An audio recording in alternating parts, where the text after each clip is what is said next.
Assalamualaikum warahmatullahi wabarakatuh.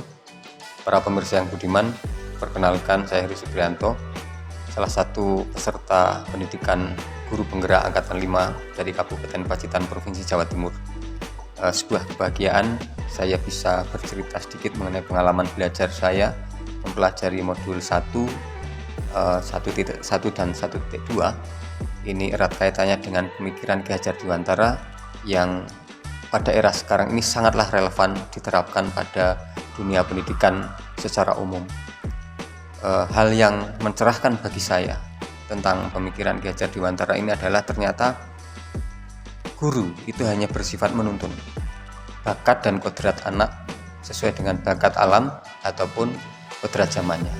Kodrat alam adalah anak atau peserta didik ini memiliki potensi yang sudah merupakan bawaan dari lahir.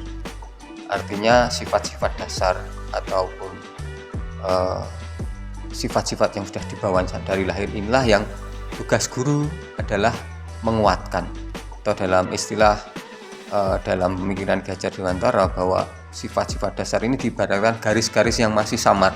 Kemudian tugas guru adalah untuk menebalkan garis-garis itu. Kemudian juga lingkungan tempat tinggal peserta didik atau siswa juga menjadi bagian dari yang perlu untuk dipertimbangkan. Artinya sosiokultural yang ada di wilayah tempat tinggal peserta didik itu memiliki peran penting bagi seorang guru untuk menggali berbagai macam informasi menyangkut tentang bagaimana keseharian budayanya, kemudian secara sosial ekonominya, sehingga guru tidak salah dalam mengambil tindakan-tindakan atau pembelajaran-pembelajaran yang diberikan kepada para muridnya. Dalam hal ini seorang guru oleh Ki Hajar Dewantara diibaratkan juga sebagai layaknya seorang petani. Seorang petani itu menanam tanamannya, kemudian merawatnya, kemudian memupuknya sampai dengan tanaman itu bisa dipanen. Jadi misalkan seorang petani ini menanam jagung, maka jagung itu akanlah tetap tumbuh jagung, tidak mungkin jagung tumbuh padi, sehingga perawatannya, kemudian bagaimana cara untuk mengaturnya, menyiraminya, itu bagaimana merawat jagung, tidak seperti merawat padi. Sehingga yang dimaksud dengan guru adalah menuntun kodrat alamnya adalah diibaratkan demikian. Kemudian kodrat zaman, bahwa seorang guru juga harus melihat situasi kondisi perkembangan zaman, di mana perkembangan zaman saat ini tentu harus diikuti dan guru harus mengikuti perkembangan teknologi ataupun perkembangan zaman yang sekarang ini ada, sehingga bisa memberikan pembelajaran kepada murid relevan dengan zaman yang sedang berjalan. Dan kemudian di dalam hal menuntun, guru ini juga bersifat mengarahkan kepada siswa-siswanya atau murid-muridnya, supaya apabila murid-murid atau siswa-siswa ini melakukan hal yang sifatnya membahayakan dirinya, guru ini mengarahkan menuntun bakat kodratnya ini, sehingga anak-anak itu menjadi pembelajar yang merdeka, tetap mengembangkan potensinya, dan mereka menjadi manusia yang memanusiakan manusia. Dan manusia yang merdeka adalah manusia yang mandiri, tidak tergantung pada pihak lain. Selanjutnya pada materi berikutnya adalah tentang bagaimana manusia itu bergerak. Manusia itu bergerak itu dipengaruhi oleh cara berpikirnya. Cara berpikir manusia itu ada dua, yaitu cara berpikir secara cepat dan cara berpikir secara lambat. Cara berpikir secara cepat itu mengedepankan hal yang sifatnya emosional, kemudian hal-hal yang sifatnya konservatif terhadap energi yang ada di tubuh manusia, seperti misalkan gerak-gerak refleks, pengaturan metabolisme tubuh, kemudian pengaturan sistem pernafasan. Ini dikendalikan atau diatur oleh sistem berpikir secara cepat. Dan kemudian juga hal-hal yang sifatnya dengan emosi, hal-hal yang kaitan dengan emosi, misalkan perasaan bahagia, susah, senang atau sedih dan sebagainya, ini dikendalikan oleh berpikir secara cepat. Nah, kemudian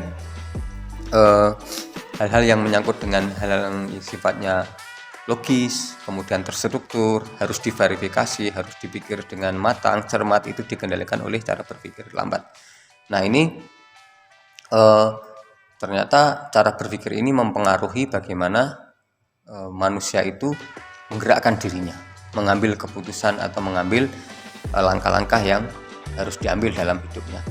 Nah kemudian juga erat kaitannya bahwa ternyata manusia itu secara hakikat memiliki 5 kebutuhan dasar, yaitu kebutuhan untuk bertahan hidup, kebutuhan untuk mendapatkan kasih sayang, kebutuhan untuk kekuasaan, kebutuhan untuk kebebasan, dan kebutuhan untuk kesenangan. Nah kebutuhan-kebutuhan ini juga perilaku untuk mendapatkan atau memenuhi kebutuhan ini dipengaruhi oleh cara berpikir oleh manusia itu. Kemudian dalam rangka perkembangannya, manusia ini memiliki cara tumbuh kembangnya sesuai dengan kodrat alam atau kodrat zamannya, yaitu kalau menurut Ki Hajar Dewantara cara tumbuh kembang manusia itu dibagi menjadi 3. Yang pertama adalah wiraga yang hubungannya dengan indera, dengan raga. Terus kemudian yang kedua adalah wirama wiraga, itu perpaduan antara gerak ragawi atau gerak fisik atau indera, juga sudah mulai mengolaborasikan dengan perasaan dan emosi, itu kemudian mengambil hal yang sifatnya harus diputuskan, kemudian mengambil hal yang sifatnya mengandung tanggung jawab. Nah kemudian untuk yang pada tahap selanjutnya adalah wirama. Wirama ini lebih pada bagaimana bertanggung jawab terhadap hidup, bagaimana manusia ini melaksanakan tanggung jawab hidupnya sesuai dengan aturan-aturan yang ada, aturan agamanya, aturan masyarakatnya, dan sebagainya. Pada tahap ini adalah tahapan di mana manusia berpikir secara holistik, berpikir secara luas, sehingga manusia yang pada tahapan usia pada wirama ini sudah mengambil tanggung jawab hidupnya, sehingga dia bertanggung jawab pada dirinya, kepada Tuhannya, kepada semesta, dan berbuat baik kepada lingkungan dan alam sekitarnya.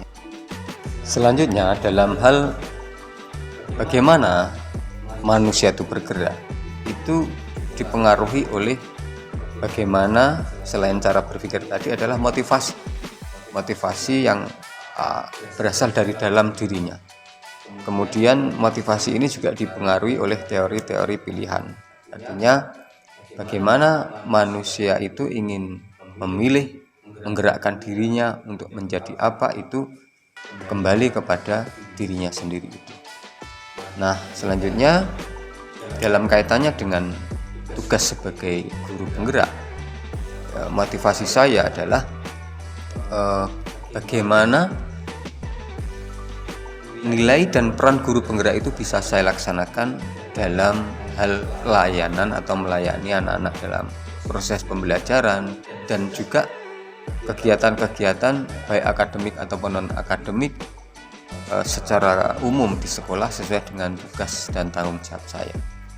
Nah di antara nilai-nilai guru penggerak itu adalah ada 5, yaitu berpihak kepada murid, kemudian mandiri, kolaboratif, reflektif, dan inovatif. Ini adalah merupakan nilai-nilai dari guru penggerak yang semuanya ini harus dilaksanakan secara bersamaan dalam hal berproses membersamai anak-anak dalam belajar ataupun dalam menggerakkan komunitas belajar di sekolahnya.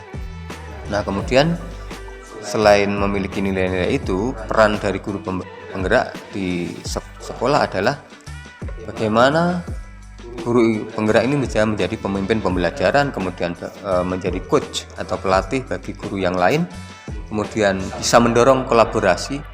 Misalkan ada kegiatan-kegiatan yang sifatnya harus dikerjakan secara bersama-sama, maka guru penggerak ini menggerakkan untuk melakukan kolaborasi baik di lingkungan kelas anak-anak, misalkan mengerjakan proyek, maka proyek ini dikerjakan secara kolaborasi. Kemudian hubungannya dengan guru-guru yang ingin mengadakan misalkan pembelajaran lesson study, kemudian ingin mengetahui bagaimana cara mengajar yang berpihak kepada murid, ini kita lakukan secara kolaboratif dengan rekan sejawat. Kemudian juga menjadi student agency, jadi menjadi bagian dari yang harus mengajarkan kepemimpinan terhadap murid.